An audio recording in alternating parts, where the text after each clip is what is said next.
दोस्तों नमस्कार। जब आप खुले आसमान तले होते हैं तो राजनीति नहीं, आंदोलन होता है। और आंदोलन बंद कमरों में नहीं बल्कि खुले आसमान तले लोगों के बीच होता है। इस देश में राजनीति भी क्या खुले आसमान तले लोगों के बीच आंदोलन की तर्ज पर की जा सकती है?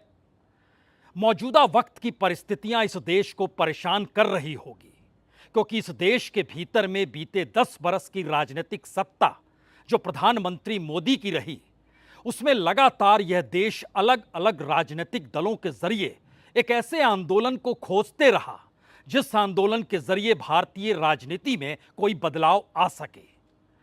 लेकिन जब प्रधानमंत्री नरेंद्र मोदी सत्ता में आए, उसी वक्त अरविंद केजरीवाल भी दिल्ली से आंदोलन करके राजनीतिक सत्ता में आए। और आंदोलन इस देश के लिए एक ऐसी कहानी में तब्दील हो गया जिसके पीछे भागने की इच्छा इस देश में परिवर्तन करने वाले लोगों के बीच भी कम होती चली गई। क्योंकि एक तरफ अरविंद केजरीवाल दिल्ली की सत्ता पर और दूसरी तरफ नरेंद्र मोदी इस देश की सत्ता पर। और यह लड़ाई 2013, 14, 15 से जो देश के भीतर आंदोलन और राजनीति की शक्ल में शुरू हुई, क्या वो एक बार फिर से 2024 में नई करवट के साथ इस देश में परिवर्तन की दिशा की लहर को बहा सकती है? ये सवाल आज आपके सामने है। ये सवाल शायद इस देश के भी सामने है, क्योंकि इस देश में किसी भी राजनीतिक दल ने इतनी सफलता नहीं पाई, किसी भी राज्य के चुनाव में जितनी बड़ी सफलता आम आदमी पार्टी ने दिल्ली में पाली। कल्पना की जा सकती है कि 70 में से 67 सीट एक पार्टी जीत जाए, कांग्रेस का सुपड़ा साफ हो जाए, बीजेपी को सिर्फ 3 सीटें मिले और यह परिस्थिति दूसरे चुनाव में भी आ जाए। 70 में से 62 सीट आम आदमी पार्टी जीत जाए, 8 सीट बीजेपी को मिले, कांग्रेस का सुपड़ा साफ नजर आए। और इन परिस्थितियों के बीच इस देश में टकराते हुए प्रधानमंत्री मोदी के सामने खड़ा हुआ वह पूरा विपक्ष, जो लोकसभा चुनाव के वक्त एकजुट भी हुआ, उसने नाम भी इंडिया दिया।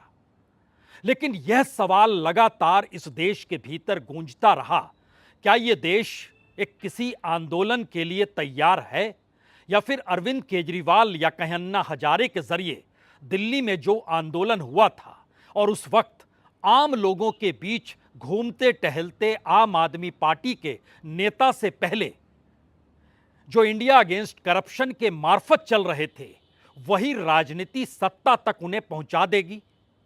और यह सवाल इस दौर में इसलिए मौजूदा वक्त में बड़ा हो चला है क्योंकि उसी मुख्यमंत्री को हर किसी ने छोटी गाड़ी से एक बड़ी गाड़ी और गाड़ियों के काफिले के साथ गुजरते हुए देखा। छोटे से घर से निकलकर दिल्ली के मुख्यमंत्री के निवास को शीश महल में बदलते हुए देखा।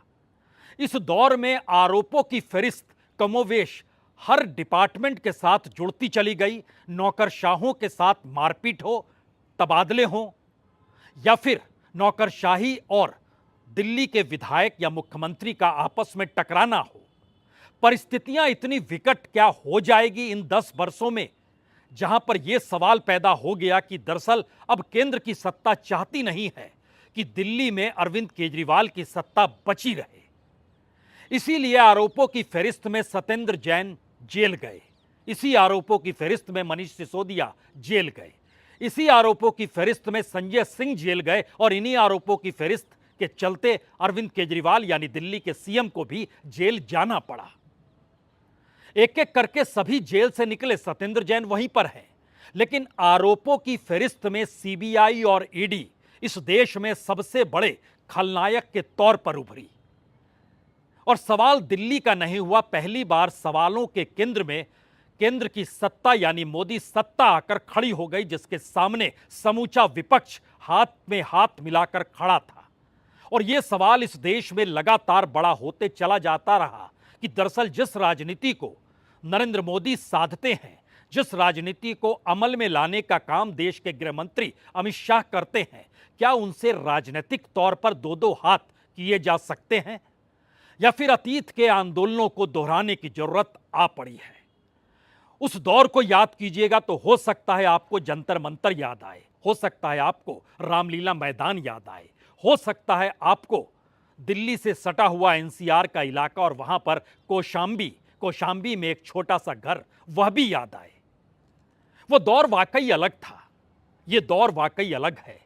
उस दौर को मौजूदा दौर में कैसे लाया जाए? क्या इन 10-12 वर्षों में सिर्फ एक ही चेहरा आम आदमी पार्टी का रहा और उस पार्टी का मतलब अरविंद केजरीवाल है? और अरविंद केजरीवाल के चेहरे को अगर आप गायब कर दीजिए तो आम आदमी पार्टी कहीं नहीं है। बावजूद इसके उस चेहरे के इर्द गिर्द विधायक छिटके नहीं, उस चेहरे के इर्द गिर्द उनका अपना कैडर छिटका नहीं, कार्यकर्ता जुटे रहे।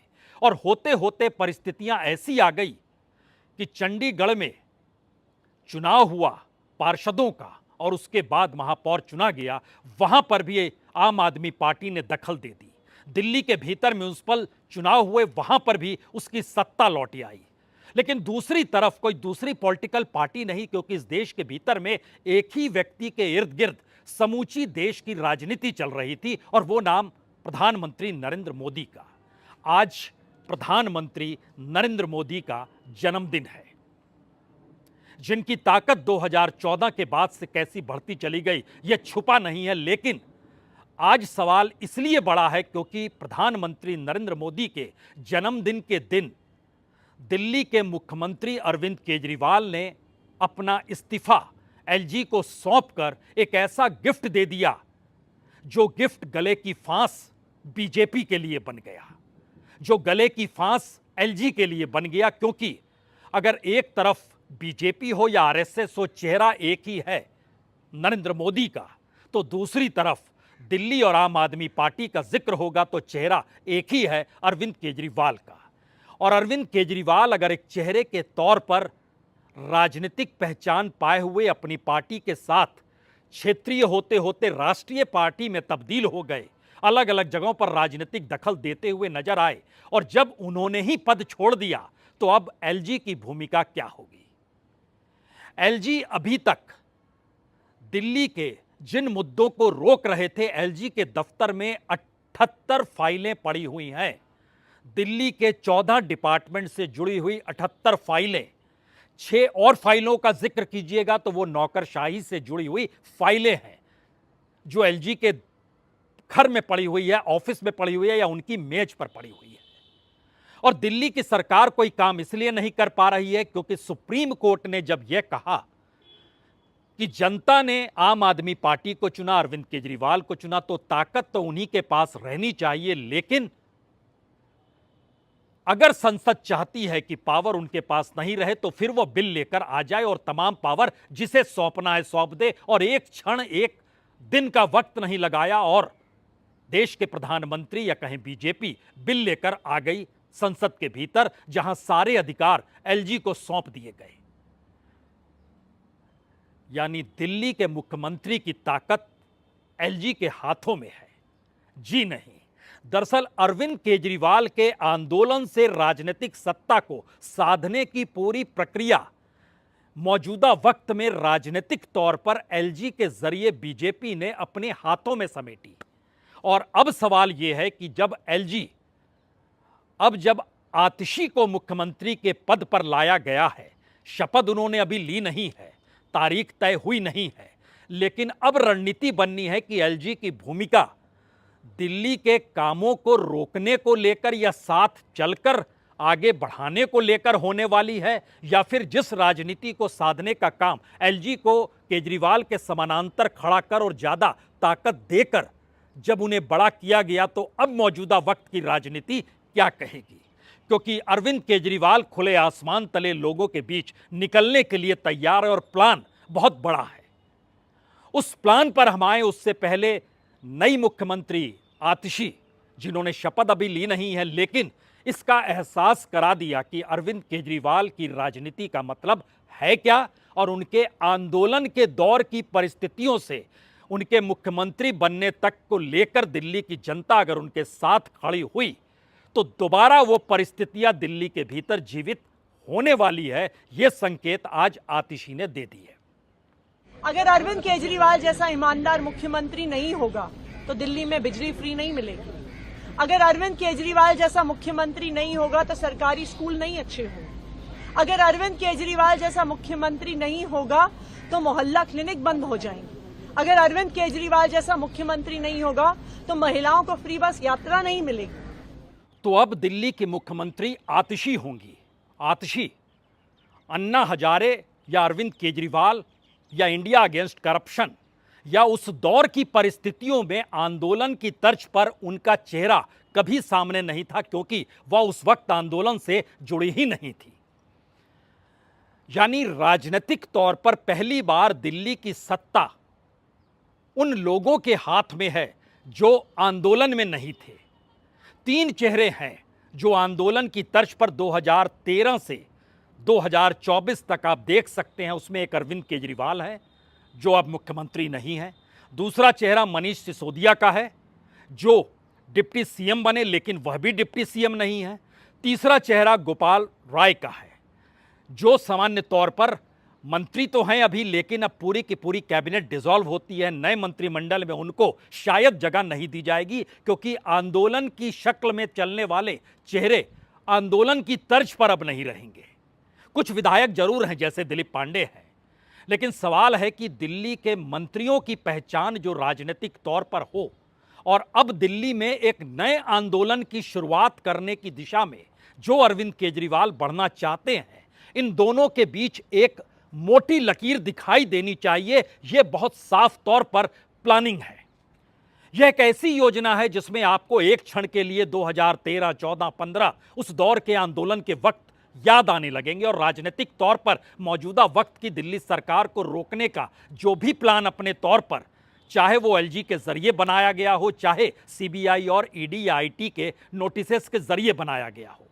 और इतना ही नहीं, इस दौर में कैसी कैसी घेराबंदी जो कि विभव कुमार, जो कि पीएस, उन तक भी पहुंच गई। ये सारे सवाल हैं, क्योंकि अलग सवाल यह है कि दिल्ली में मौजूदा वक्त में अरविंद केजरीवाल की सत्ता नहीं है, लेकिन मौजूदा वक्त में अरविंद केजरीवाल के आंदोलन और उनके कार्यों के जरिए निकली हुई दिल्ली में आम आदमी पार्टी की सरकार है।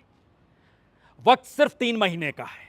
जनवरी में नोटिफिकेशन होगा, जो 26 जनवरी के करीब नोटिफिकेशन आ जाएगा। हालांकि चुनाव आयोग सक्रिय है राजनीतिक तौर पर, सरकार सक्रिय है राजनीतिक तौर पर यह परखने के लिए कि आंदोलन दोबारा खड़ा हो या आंदोलन की शक्ल में राजनीति दोबारा खड़ी हो खुले आसमान तले। उससे पहले चुनाव की दिशा में बढ़ा जाए या ना बढ़ा जाए, यह चुनाव आयोग को भी तय करना और उसका दिशा निर्देश या पूरी की पूरी राजनीतिक जमीन को मापना किसे है, तो मौजूदा मोदी सरकार को मापना है।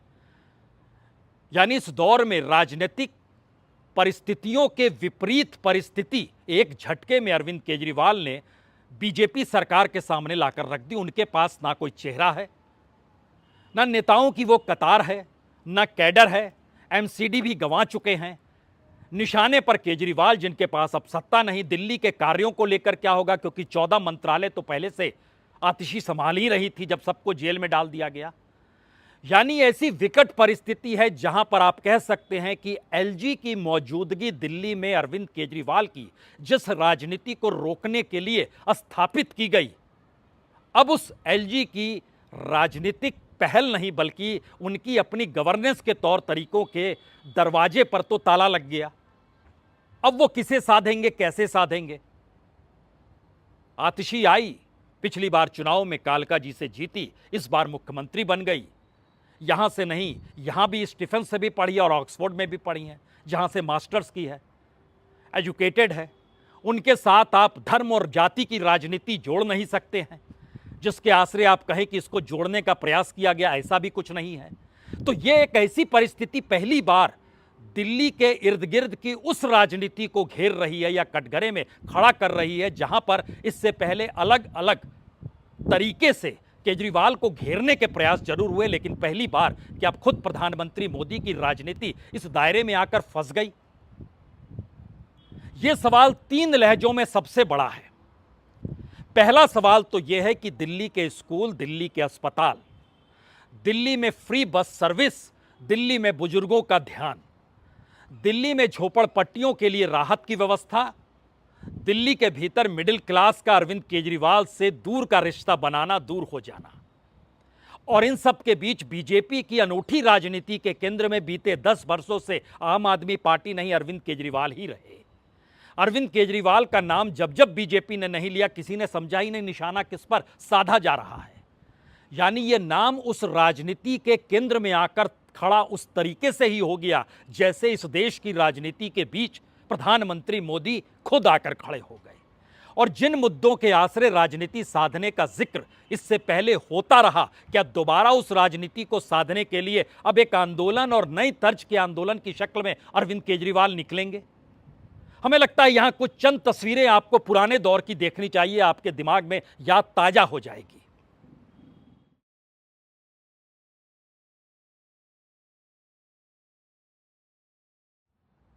सच तो यह है कि इस देश में आम आदमी राजनेताओं से बड़ी घृणा करता है।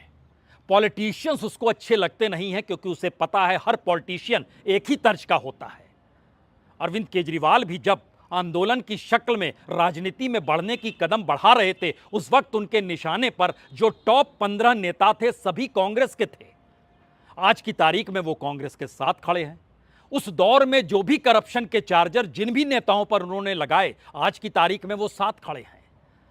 लेकिन भारत के भीतर राजनीति को भावनात्मक तौर पर लेते हुए राजनीतिक सत्ता तक पहुंचाने की परिस्थितियां अक्सर आंदोलन की शक्ल में निकलती है और वो आंदोलन लोगों की भावनाओं के साथ जुड़ जाता है। इसीलिए दिल्ली में हुआ अन्ना का आंदोलन, 77 में हुआ जयप्रकाश नारायण का आंदोलन, या इस देश के भीतर मंडल कमंडल की राजनीति भी एक आंदोलन की शक्ल में निकली जिसने इस देश की राजनीतिक सत्ता को ठुकराया सत्ता पाने के लिए। और संपूर्ण क्रांति का नारा भी जेपी देकर चले गए और उस दौर में जेपी ने कहा था कम से कम अपने साथ जाति ना रखो। बहुतों ने जाति तोड़ो आंदोलन बनाया और अपने नाम से जाति को हटा डाला। मोहन प्रकाश कांग्रेस के नेता हैं, लेकिन उनका पूरा नाम आप भी नहीं जानते होंगे। वह भी जेपी आंदोलन से जुड़े हुए थे और उनसे जब बात कीजिए तो वो इस बात को कहने से कतराते नहीं है। छोड़िए, उस दौर में जो जाति का विरोध कर रहे थे, मौजूदा वक्त में वही अपनी जाति के नाम पर राजनीति करते हैं। तो दिल्ली में अब जाति के नाम की राजनीति भी चूक गई, क्योंकि आतिशी की जाति और आतिशी के धर्म को लेकर राजनीति आप साध नहीं सकते हैं। लेकिन मौजूदा वक्त में आंदोलन इस देश की राजनीति को दिशा दिखाते आया है। इसीलिए अब आने वाले दिनों में जब छोटी गाड़ी पर आपको अरविंद केजरीवाल नजर आएंगे, जो दिल्ली की बस्तियों में छोटी छोटी गाड़ियों में मारुति 800 पर जाते हुए आपको दिखाई दे, तो क्या आप उस नीली गाड़ी को याद करेंगे जो 2013-14 में वो घुमा करते थे? इस दौर में वो 2 कमरे के मकान में शिफ्ट करेंगे, क्या आपको याद आएगा कौशाम्बी का सरकारी घर या उसके बाद एक छोटे से घर में उनका शिफ्ट होना और उनका कहना मैं इसे शीश महल नहीं बनाऊंगा, मैं किसी शीश महल में ट्रांसफर नहीं होऊंगा? क्या आपको वो याद आएगा? या इस दौर में वो तमाम राजनीति फेल हो गई जो कहती रह गई कि जनता को हम क्या क्या देंगे?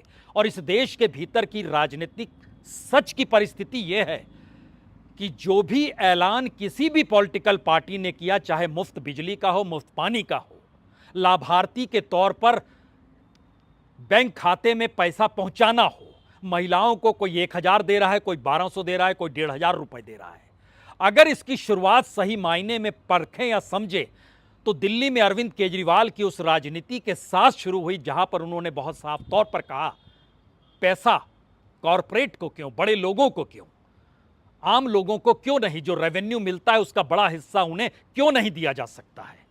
और इस राजनीति का कोई अंत नहीं था और यह धीरे धीरे इस देश के लोगों की नसों में दौड़ने लगा। एक ऐसी परिस्थिति भारत की राजनीति में पहली बार आई जहां पर यह बड़ा मुद्दा बन गया और इस मुद्दे को उठाने से कांग्रेस चूकी नहीं कि कॉरपोरेट को 16 लाख करोड़ रुपए माफ और इस देश के किसानों को कुछ माफी नहीं। राहुल गांधी खुले तौर पर कह गए मैं आऊंगा सत्ता में तो सारा पैसा, मैं उतना ही पैसा जनता के बीच बांट दूंगा। कमोवेश यही राजनीति अपने तौर पर केजरीवाल ने अपनाई। लेकिन सवाल यहां बीजेपी या आम आदमी पार्टी के टकराव के बीच आरएसएस का भी आया। आरएसएस ने भ्रष्टाचार के खिलाफ केजरीवाल के उस आंदोलन को उस दौर में मदद की, उस आंदोलन को धीरे धीरे पनपाया। लेकिन उस दौर में यह कहा जाने लगा बीजेपी के भीतर कि क्यों नहीं अपने तौर पर अपने प्रयोग करने होंगे। और तब उस दौर को याद कीजिएगा तो हिंदुत्व का एक शब्द नहीं था। हिंदू मुस्लिम का एक शब्द नहीं था। हम 2013-14 का जिक्र कर रहे हैं, जब नरेंद्र मोदी प्रधानमंत्री पद के लिए चुनाव मैदान में थे। सिर्फ विकास का जिक्र था। कांग्रेस निशाने पर थी, उसी तर्ज पर निशाने पर थी जिस तर्ज पर आम आदमी पार्टी या केजरीवाल ने उन्हें निशाने पर लिया था। उस दौर में जो डेवलपमेंट की पूरी प्रक्रिया थी, आज की तारीख में वो पूरी राजनीति 180 डिग्री में विपरीत आकर खड़ी हो गई और लगने लगा इस देश के भीतर नफरत कोई फैला रहा है और उसके काउंटर में मोहब्बत की दुकान का जिक्र है। तो ऐसे में केजरीवाल की राजनीति फिसल रही है। केजरीवाल उन वोटरों से क्या दूर हो रहे हैं? और कहते हैं ना, आसमान में मौसम बदलते चला जाए लेकिन राजनीति बदलती नहीं है, नेता बदलता नहीं है। तो क्या केजरीवाल ने 2015 के दांव को एक बार फिर से पुनर्जीवित कर 2025 में आजमाने की कोशिशें 2024 के अंत से शुरू कर दी? जब उन्होंने इस्तीफा दिया, वो जान रहे हैं कि दरअसल ये देश अभी भी उन्हीं परिस्थितियों में अटका हुआ है और वो जब किसी समाज सेवी की तर्ज पर या किसी आंदोलनकर्ता की तर्ज पर या अपनी ईमानदारी के चोगे को उठाए हुए वो लोगों के बीच जाएंगे तो उन्हें वोट मिल जाएंगे। ये सवाल तो है। अक्सर कहा जाता है काठ की हांडी बार बार नहीं चढ़ती है, लेकिन नई मुख्यमंत्री भी आई तो उन्होंने कहा ये मुझे आप माला मत पहनाइए, ये मुख्यमंत्री का पद ही केजरीवाल के लिए है। वही मुख्यमंत्री हैं, वही थे, वही रहेंगे। मैं तो सिर्फ इस दौर में आई हूं जब केंद्र सरकार ने उन्हें फंसाया और सत्ता से दूर करने की पूरी चक्रव्यूह रचना रच डाली, इसीलिए मैं हूं। मेरा अपने सभी कार्यकर्ताओं से, सभी विधायक साथियों से, दिल्ली के लोगों से बस एक ही अनुरोध है, आप में से कोई मुझे बधाई मत दीजिएगा, आप में से कोई मुझे माला मत पहनाइएगा, क्योंकि मेरे लिए और मुझे लगता है सभी दिल्ली वालों के लिए ये एक बहुत दुख की घड़ी है कि दिल्ली के चहेते मुख्यमंत्री को आज इस्तीफा दिया है। हो सकता है आपके जहन में राबड़ी देवी याद आ रही हो सकता है चंपई सोरेन याद आ रहे हो सकता है स्टॉपगेज अरेंजमेंट जब भी किया जाता है इस देश के भीतर किसी बड़े पद को लेकर और वो भी मुख्यमंत्री पद को लेकर, तो ये माना जाता है जो पद दे रहा है आप उसके लिए एक परछाई भर हैं, यानी आप एक ऐसा मुखौटा है जिसकी जरूरत तत्काल में उस चेहरे को पड़ गई जो चेहरा अपनी राजनीतिक तौर पर सफल नहीं हो पा रहा था या कहीं फेल हो रहा था। 5 सवाल सबसे बड़े मौजूदा वक्त में दिल्ली की सियासत और केजरीवाल की राजनीति के इर्द गिर्द रेंग रहे हैं। पहला सवाल सबसे बड़ा सवाल है, क्या वाकई 2013-14 10 बरस बाद की राजनीति 15 में सत्ता में आए और उसके बाद आज की स्थिति 2025 की स्थिति, क्या उस दौर की परिस्थितियों को दिल्ली की जनता उसी चश्मे से केजरीवाल को देखने के लिए तैयार है या नहीं है? और शायद यही वो परीक्षण है जिसमें केजरीवाल ये बोलकर निकले कि आप मुझे चुनेंगे तो मैं मुख्यमंत्री बनूंगा, मुझे नहीं चुनेंगे तो नहीं बनूंगा। और इसी से जुड़ा हुआ दूसरा सवाल है, अगर वाकई दिल्ली की जनता ने नहीं चुना तो क्या भारत के भीतर एक ऐसे आंदोलन की राजनीतिक सत्ता तक पहुंचने के बाद यह इस दौर का सबसे डरावना दौर आम आदमी पार्टी के लिए है, जहां पर उसके हक में वोट नहीं गए तो एक झटके में इस देश की राष्ट्रीय पार्टी ठीक उसी तर्ज पर जैसे मायावती रही, मायावती भी राष्ट्रीय पार्टी के तौर पर मान्यता पा चुकी है। इस देश के भीतर कमोवेश हर राज्य में उनके वोटर हैं, हरियाणा में भी 4% वोटर हैं। एक सीट नहीं मिली तो क्या हुआ? उत्तर प्रदेश में मुख्यमंत्री रह चुकी हैं, कई बार रह चुकी हैं। लेकिन आज की तारीख में भारत की बदलती जातीय राजनीति की समीकरण में ही वो फिट नहीं बैठ पाई, जबकि जाति की राजनीति और दलितों के सवालों को लेकर वो खड़ी हुई थी। और इस दौर में भारत के भीतर पहली बार कोई इस देश के मिडिल क्लास, झोपड़पट्टी, गरीबों और उसके साथ गवर्नेंस का जिक्र करते हुए इस बात को कहने से चूक नहीं रहा था कि दरअसल रेवेन्यू का पैसा जो है फ्री में बांटा जा सकता है और ये पॉलिसी के तहत निर्धारित दिल्ली की सरकार में किया गया, उस पर भी फैसला इसी दौर में होना है। ये सही है या नहीं है? अगर केजरीवाल सही नहीं है तो फिर 80 करोड़ लोगों को 5 किलो अनाज बांटकर जो इस दौर में प्रधानमंत्री गरीब कल्याण योजना चला रहे हैं और 53 करोड़ 53 करोड़ लाभार्थी हैं बीजेपी के, तो क्या 2024 भी उनके लिए आखिरी वक्त है बतौर प्रधानमंत्री? क्योंकि देश ये नहीं चाहता है, उसका परीक्षण भी दिल्ली के भीतर ही होना है और फरवरी के महीने में ही होना है। 26 फरवरी तक नई सरकार दिल्ली में बन जानी है, जो जीतेगा। चौथा सवाल, इस दौर में जो भी जेल प्रकरण रहा या सीबीआई या ईडी प्रकरण रहा या फिर सुप्रीम कोर्ट की भूमिका रही या निचली अदालतों की भूमिका रही या हाई कोर्ट की भूमिका रही, क्या पहली बार